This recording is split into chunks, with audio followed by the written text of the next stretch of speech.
make a good song. Yeah.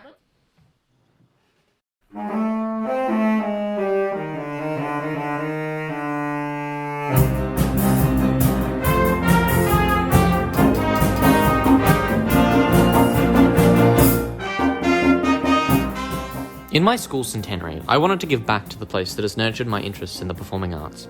The project, however, was complex in its aims, and my role as the composer was more than simply picking some notes that sounded good together. All at once, the song had to harness the responses of our prep students in a comedic and funny way, whilst also celebrating the school centenary, and while still reflecting poignantly on my cohort's graduation, as the piece's final audience was our valedictory dinner. So the first thing I actually saw was the Flight of the Conchords video, which for Queer Kids New Zealand, the comedy group released a song which was sung by topical New Zealand artists of the time and based on a series of interviews they did with young kids. So the video's form was to present this funny but cute edit of the kids. Sasha, what were you thinking? Drinking bubble mixture? I wanted to turn into a bubble. And then follow that up with a song that kind of seriously inhabited the ideas of the preps. They all just wanna be bubbles. And kind of that comedy coming out of the juxtaposition between kind of really serious delivery and just absurd content. Kids from doing skills, And stuff like that. So Flight of the Conchords form kind of resonated with me a lot, but for them it had this theme and a purpose. It was for this charity, and I wasn't sure exactly where that would fit for mine. I wanted to pursue it for my CMM, but I didn't know the exact context. But then of course it dawned on me. Our school has not been shy at all in celebrating our centennial milestone. And I realised that this video could be an extension of the centenary celebrations our school had underway. So I pitched it to heads of school, and they were really keen and even offered budget for a videography team to come in and help with the filming of the interviews, which ended up yielding over 3 hours of raw footage to go over and begin my role of composing.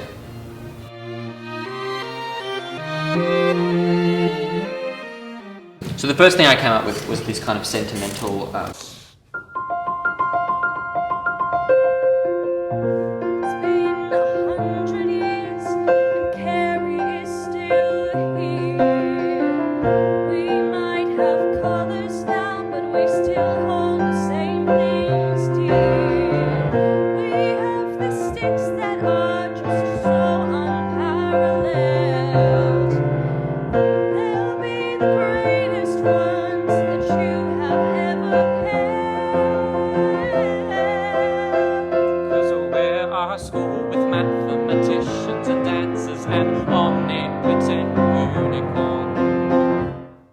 But then I just kind of got really stuck there. Whilst yes, this kind of idiom perfectly reflected one of my aims, it seemed to neglect the others. The comedy that could exist within the sound was quite limited.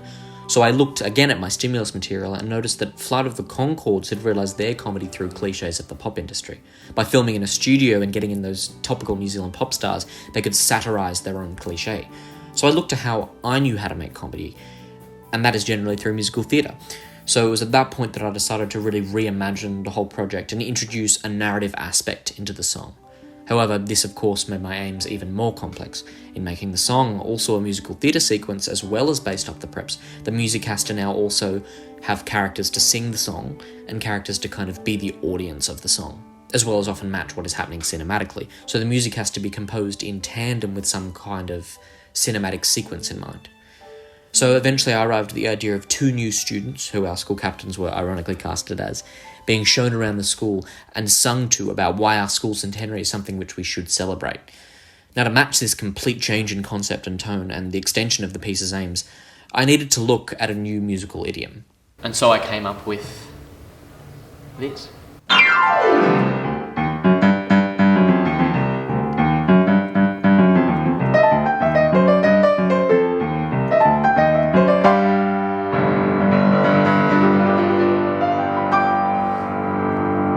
A realisation hit. right to my core. So now that I had found this new sound, the creative floodgates had really opened, and a lot of the song came quite quickly for me. It was at this point that I began to think about instruments and which players I wanted to collaborate with, and it was also when I decided to collaborate with Jen, the singer of the project, because, well... Here's what you'd hear. Not only only does she have this fantastic voice, but her vocal quality very much suited the new style, which was influenced by the work of a lot of 70s and 80s theatre composers, who I'd really not engaged with all that much beforehand. Sweet Charity composer Cy Coleman and Pippin composer Stephen Schwartz informed a lot of the sound that I was creating. I noticed that they were often able to establish this really often minor harmonic sound with blues scales and jazz influence, but whilst keeping the sound bright and really engaging, which I thought I very much needed. I was very cognizant of the fact that my audience was still a group of teenagers, and I didn't want to hit them with something too campy. I found it a challenge to address that aim of tailoring the piece for its audience. But in the end, I found that the cliches of this new sound felt self-aware enough to have the right effect. Yes, I'm using those big arpeggiated dominant chords and semi-tonal vocal trills, but in a kind of tongue-in-cheek way, similarly to the way that the Flight of the Conchords did this with the pop tropes. Some of us would map out. So with that, because we want that. Jen ended up being a really successful choice, with our established working relationship in theatre enabling us to work quickly given the complexity of the whole concept. The piece had become quite an isolated creative project, so Jen as a collaborator became someone who I could share my ideas with, and in understanding the scope of the whole project, could comment on the merit of an idea. Yeah. But like it doesn't seem like to have the effect. Do you know what I mean? Do you want to put more effect on it? Together we decided that now the piece had in fact gone in the other direction and had become too comedic. I had neglected that nostalgia aim, relying too much on that minor harmony jazz idiom and the comedy that had easily coexisted with. So we considered a few different brighter alternatives using a section celebrating our principle. Supreme, he's the one at the top. A man of such esteem, he's working non-stop. However, eventually we decided to re-establish the original F major sentimental progression, experimenting with a few different ways and eventually arriving at To say goodbye. We found the perfect gift hidden all along in the notes and lyrics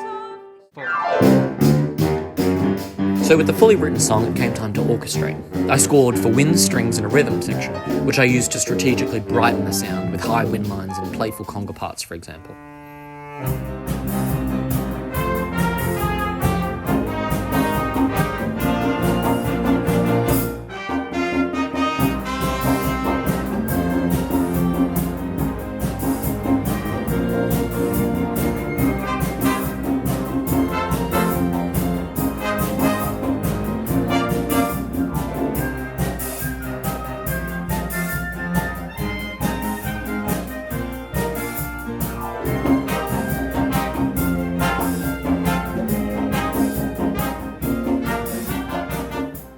It was in working with the musicians to record the song that I could fully appreciate the challenges I still faced and work towards the overall success of the product.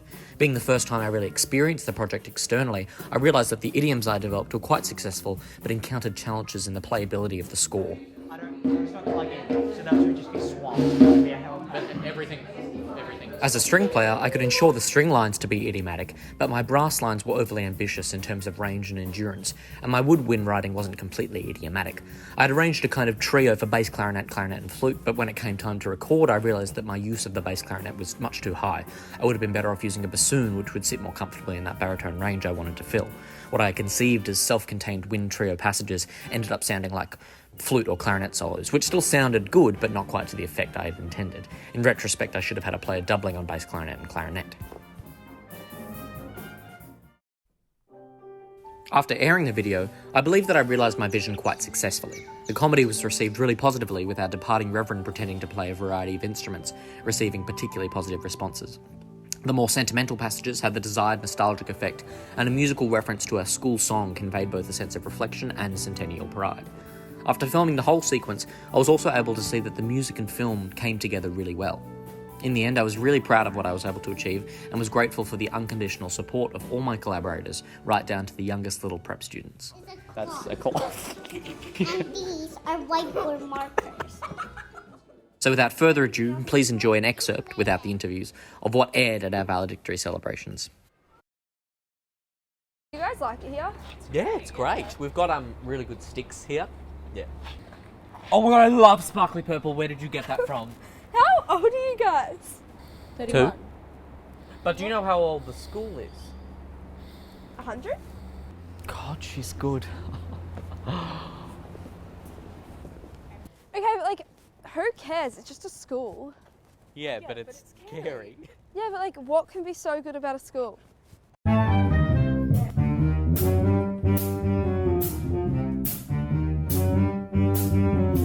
What's that? It's the intro. To what? To our song. No, we don't do. You see, guys, what you have to understand is when we were much younger, A realization hit. Right to my core, we were in year 3. soon to be in year 4. Yeah. What had clicked in our brain was that drawing near. Our school would turn 100 in our final year. And if you asked us what that great school's like, here's what you'd hear. Yeah.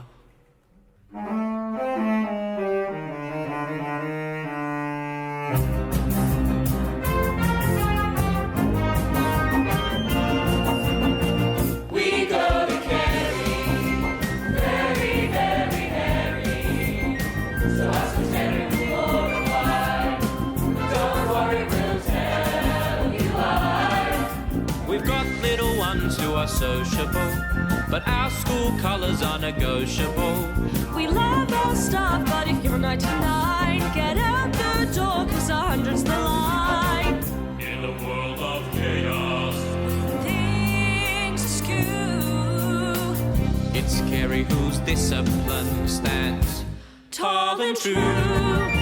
Untidy habits we like to eschew, while disciplined ones we prefer to accrue. It's what we do, please don't misconstrue. Who knew some of us would map out our own You're not going to say that, are you? Odds are you are just gonna really love this. Why do you think you are so far above this? I know that the both of you really agree. Why not just say it with me?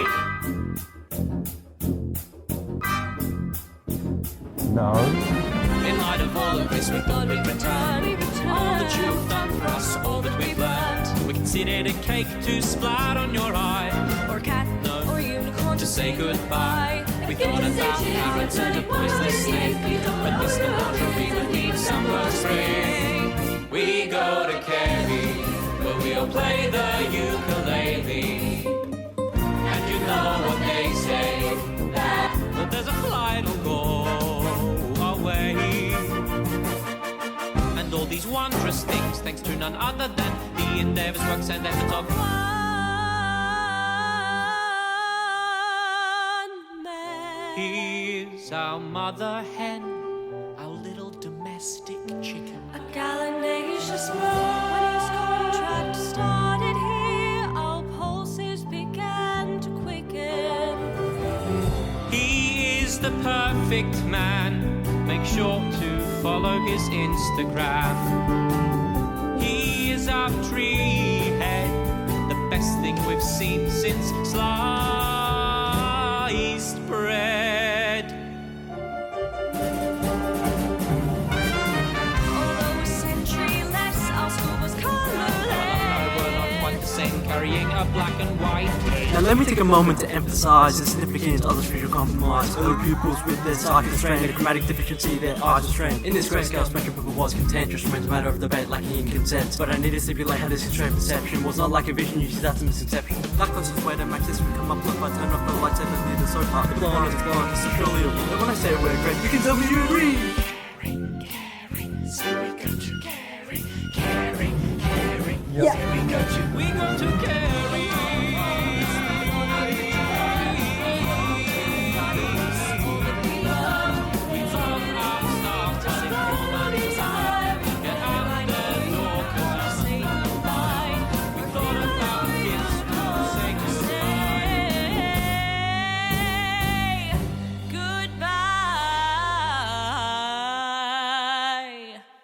To say goodbye. But we found the perfect gift hidden all along in the notes and lyrics of this stupid bizarre song.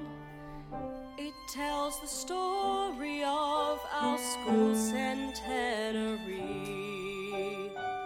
and makes us proud to say we go to Carry